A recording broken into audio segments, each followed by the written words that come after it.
하나님의 말씀 디모데전서 3장 1절에서 7절까지 말씀 같이 읽겠습니다. 미쁘다 이 말이여 곧 사람이 감독의 직분을 얻으려 함은 선한 일을 사모하는 것이라 함이로다.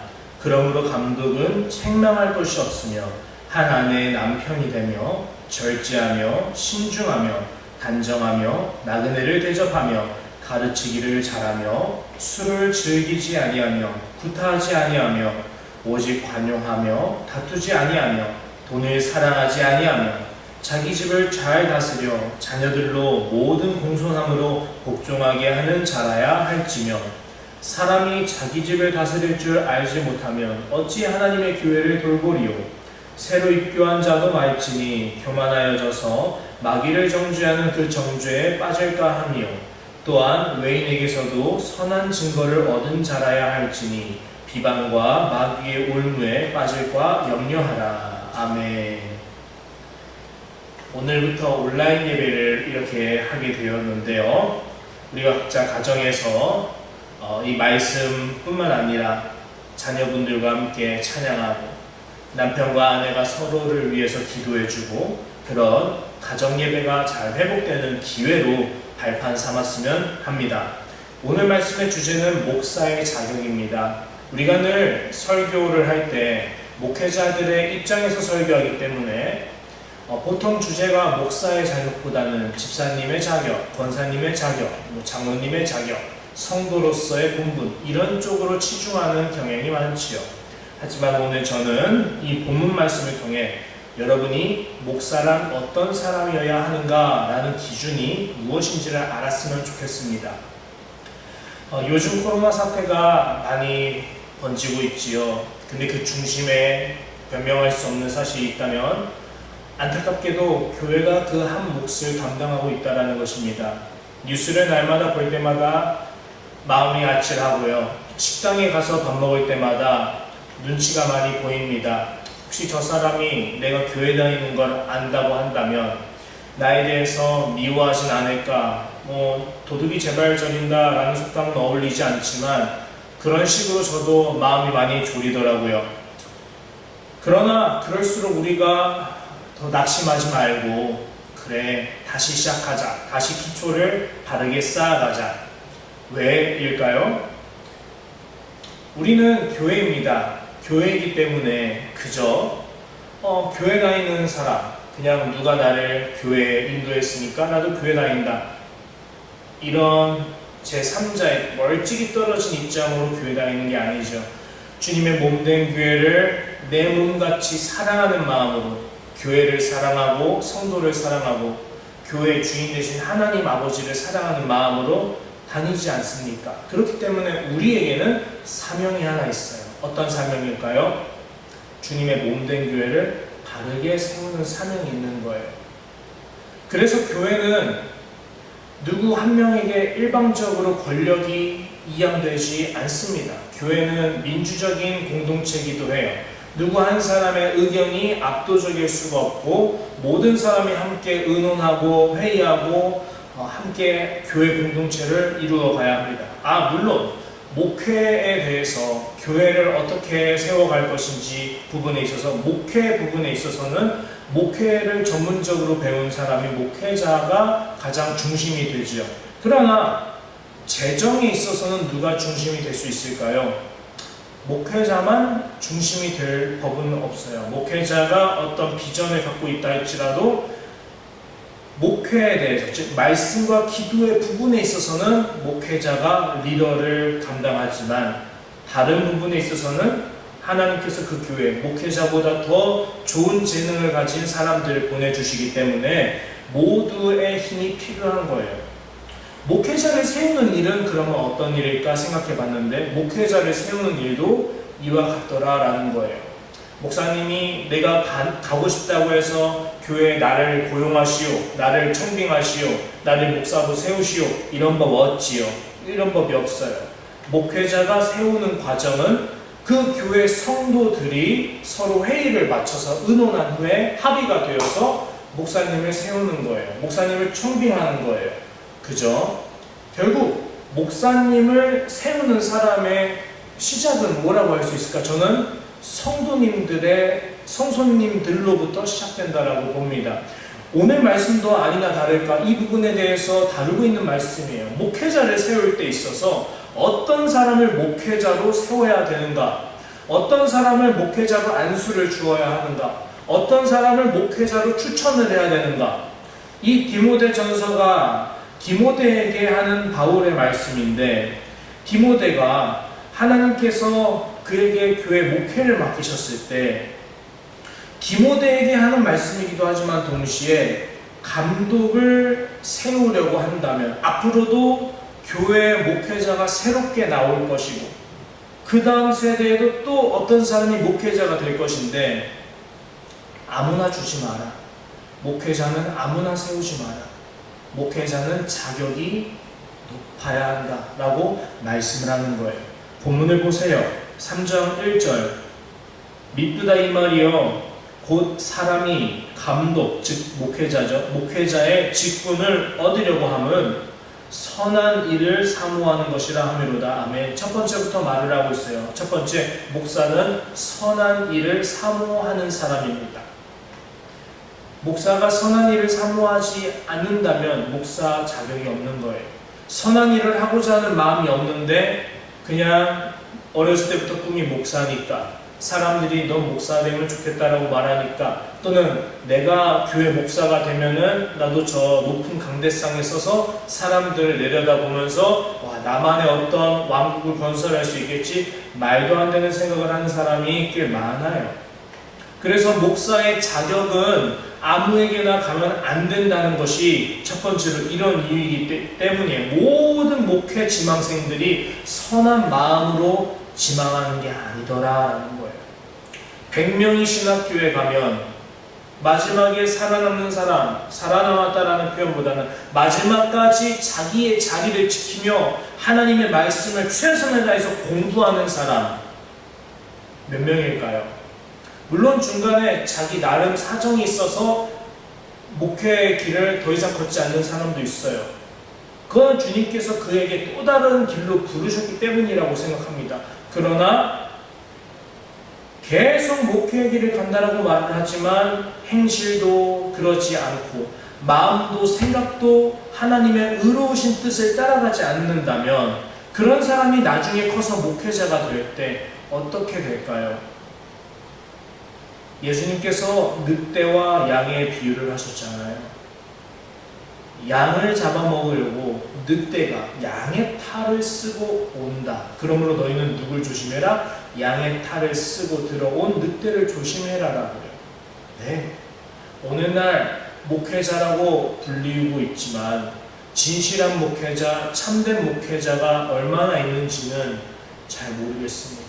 그렇기 때문에 교회를 지키기 위해서는 목사가 교회를 지키는 것이 아니라 성도님들께서 교회를 지키시는 더 큰 사명이 감당되었어요. 그래서 교회를 지키기 위해서는 성도님들이 어떤 사람을 목사로 우리가 청빙해야 될지 기준치를 항상 높여야 되는 거예요. 어떤 목사님을 청빙한다라고 하면은 설교 잘하네 그런 거 보지 마세요. 설교는 누구나 잘할 수 있어요. 신학교에서 열심히 배우고 거기서 배운 것을 잘 활용하면 사람이 듣기 좋은 말, 감미로운 말, 예수님 안 믿는 사람도 강연하면 수많은 사람들이 떼거지로 몰려오는데 왜 안 되겠어요? 기술은 배울 수 있는 거예요. 설교 잘하는 것을 보면 안 돼요. 무엇을 봐야 될까요? 그 목회자가 평상시에 어떤 인품으로 성도를 대하는지를 봐야 돼요. 교회를 대하는지를 봐야 돼요. 예수님께서 사람들에게 설교를 많이 하신 것 같지만 성경을 자세히 보시면 예수님께서는 설교 말고도 사람들에게 행함으로 많이 다가가셨어요. 가르치심도 많이 가르쳐 주셨지만 동시에 주님은 말 없이 그저 행동으로 사람들에게 필요한 것을 채워주시고 부족한 것을 채워주시고 아픈 것을 낫게 해주시고 마음의 병을 고쳐주셨단 말이에요. 목회자는 예수님을 닮는 사람이라고 한다면 설교만 잘하면 된다 아니라는 거예요. 그것은 당연한 거예요. 오히려 설교를 잘 못할 수도 있어요. 그러나 목회자로서의 예수님을 닮은 인품이 있다면 그 사람은 진짜 목회자예요. 목회자들의 목회자가 될 수 있는 사람인 거예요. 그래서 그 목회자의 진정한 자격에 대해서 오늘 본문은 말씀을 하고 있죠. 2절. 그러므로 감독은, 즉 목회자는 책망할 것이 없으며, 책망할 것이 없어야 되는데요, 한 아내의 남편이 되며 가정의 남편으로서 가정을 잘 지켜야 된다라는 말씀이겠죠. 절제하며, 항상 무엇을 하든지 내 뜻대로 하려고 하는 것이 아니라 참고 인내하고 절제할 줄 아는 어른다운 사람, 성숙한 사람을 의미하는 거죠. 신중하며, 신중해야겠죠. 내 말 한마디에 누군가가 마음을 닫고 주님으로부터 멀리 벗어날까 모든 것들을 두려워할 줄 아는 마음으로 신중하게 생각하는 거죠. 단정하며, 단정해야겠죠. 그래서 단정하다라는 것은 사람이 자기 품행을 잘 살필 줄 아는 것을 말을 하겠죠. 나그네를 대접하며, 네, 나그네라는 것은 그냥 나 어디 여행 갈까? 이런 여행자를 말하는 게 아니라 집이 없어서 갈 곳이 없는 사람을 말하는 거예요. 정말 내가 사정이 있어서 어려운 환경에 처해서 갈 곳이 없을 때 아무도 나를 집으로 초대해서 한 방을 내어주고 당신이 괜찮을 때까지 머물라라고 하는 사람이 요즘에 얼마나 있겠어요. 그런데 오늘 같은 이런 각박한 시대에서 나그네 처음 보더라도 정말 궁핍하고 어려워 갈 곳 없는 사람을 내가 온 마음 다해서 안아주고 품어주고 함께 유할 수 있게 하는 사람, 그런 사람이 목회자가 되어야 된다는 거예요. 예전에 우리 최봉리 사모님께서 저에게 보여주신 모습은 아직도 남아있어요. 어느 날 대낮이었어요. 예전에 오산리에 살았을 때인데 어떤 한 사람이 똑똑 찾아온 거예요. 그리고 정말 행색을 보니까 이 사람은 정말 나그네 수준이 아니라 거지다. 근데 이 사람이 자기가 돈이 없으니까 돈 좀 달라고. 근데 보통은 내쫓잖아요. 됐어요. 그러니 우리 집 다시 오지 마요. 왜 내쫓아요? 한 번 받아주면 계속 받아줘야 될까봐 두려워서 안 받아주는 거죠. 근데 저희 최봉리 사모님께서는 고민하지 않고 바로 방에 들어가서 지갑을 갖고 오셨어요.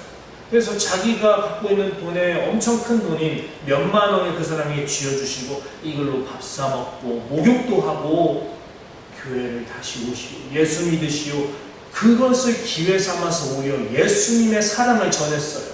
예수를 믿으라고 했어요. 돈도 안 주고 아무것도 내어주는 것 없이 그냥 말로만 예수님 믿으세요 하면은 누가 믿겠어요? 우리가 믿는 복음은 말로써 되는 것이 아니라 능력으로 되는 거라고 배웠어요. 하나님의 말씀이 분명 그렇게 말씀하잖아요. 최봉리 사모님이 그걸 저에게 보여주셨고 저는 그것이 아직도 평생 남아있어요. 어려운 사람을 보면 도와야 한다라는 것은 그리스도인, 특별히 목회자로서는 기본 소양인 거예요. 그런 목회자를 여러분이 만났으면 좋겠습니다. 다음, 가르치기를 잘하면, 설교 잘해야 돼요. 막 엉뚱한 설교를 하면 안 되겠지요. 술을 즐기지 아니하며 구타하지 아니하며 오직 관용하며 다투지 아니하며 돈을 사랑하지 아니하며 자기 집을 잘 다스려 자녀들로 모든 공손함으로 복종하게 하는 자라야 할지며 새로 입교한 사람도 말씀이 안 되니까. 자, 예수님 믿은 지 얼마 안 되는데 바로 목사가 될 수 없다라는 거예요. 왜냐? 이 사람이 교만하여져서 마귀를 정죄하는 그 정죄에 빠질까 하며 또한 외인에게서도 선한 증거를 얻은 자라 할지니. 외인에게서라고 할 때 외인은 예수를 믿지 않는 사람, 이방인을 의미하는 거죠. 비그리스도인이에요. 예수님을 안 믿는 사람들이 볼 때에도 선한 증거가 있는 사람, 예수님 안 믿는 사람이 볼 때도 저 목사님은 모범이래. 와, 정말 예수님 믿는 사람이 다 저 목사님의 반만 닮았어도 좋았겠다. 이 정도의 목사님이어야 된다는 거예요.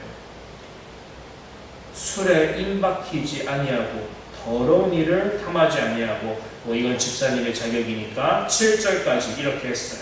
자, 오늘 말씀을 이렇게 좀 맺으려고 합니다. 여기 서 있는 저도 목회자의 길을 걷고 있는 사람이라 이 말씀을 여러분에게 적용하지 않아요. 저 자신에게 적용해요. 그리고 저는 여러분께서도 저를 볼 때 이 말씀을 항상 기억하면서 전요새 강도사가 이 말씀과 비교할 때 무엇이 부족할까? 부족한 것이 보이면 저를 위해서 기도해 주시고 저를 잘 지도해 주셨으면 좋겠어요. 저랑 여러분은 높낮이가 있는 게 아니라 똑같은 높낮이, 똑같은 성도예요. 저는 여러분에게 아들 같은 사람일 수도 있고 또는 동생 같은 사람일 수도 있고 또는 삼촌 같은 사람이 될 수도 있겠죠. 우리 친구들한테는. 여러분 삼촌이 나쁜 짓 하면 어떻게 해요? 모른 척 하지 않잖아요. 삼촌 그건 좀 아닌 것 같아. 여러분이 저를 향해서 해주셔야 될 말이에요. 할머니께서 손주가 잘못한 걸 볼 때 얘야 그러면 안 되지. 권사님들께서 저를 향해서 해주셔야 될 말씀인 거예요. 아들 그러면 안 되지. 집사님들께서 저를 위해서 해주셔야 될 말씀인 거예요. 교회는 절대 권력이 있으면 안 돼요. 오직 예수님의 권력 아래서 목사든 장로든 권사든 집사든 일개 성도든 다 서로 똑같아요. 물론 말씀 전하는 자로서 말씀의 권위는 있죠. 그러나 말씀의 권위는 여기에서 실현되고 내려가면 여러분과 똑같은 성도라는 사실, 여러분이 저를 볼 때 그렇게 봐주셨으면 좋겠고, 한국교회 어떤 목사님을 세우더라 할지라도 이런 기준에 비교해서 우리 성도님들께서 잘 견제할 수 있는 건강한 민주적인 교회 공동체가 되었으면 합니다. 우리 기도하겠습니다. 사랑하는 주님 감사합니다. 목사님의 자격, 목사님은 어떤 분이어야 하는가에 대해서 오늘 함께 말씀을 보며 나누었습니다. 주님, 먼저 여기 서 있는 제가 좋은 목회자가 되길 원합니다. 저의 부족하고 모난 부분, 주 앞에서 온전하지 못한 부분, 주님 회개하오니 용서하여 주시고 주님께서 기뻐하시는 귀한 목회자로 사랑하는 오산교회 성도님들을 내 몸같이 나의 가족처럼 잘 섬기며 그들에게 하나님의 말씀을 바르게 잘 가르쳐서 그들이 하나님의 나라에 이르기까지 바르게 그리스도인으로서 살아갈 수 있도록 잘 지도할 수 있는 힘을 저에게 허락하여 주옵소서. 우리 사랑하는 성도님들도 늘 주님과 함께 동행하며 천군 천사의 호의를 받으며 교회를 잘 지키고 앞으로 다음 세대 새로운 목사님들을 잘 세울 수 있는 귀한 동역자가 되게 하여 주옵소서. 예수 그리스도 이름으로 기도합니다. 아멘.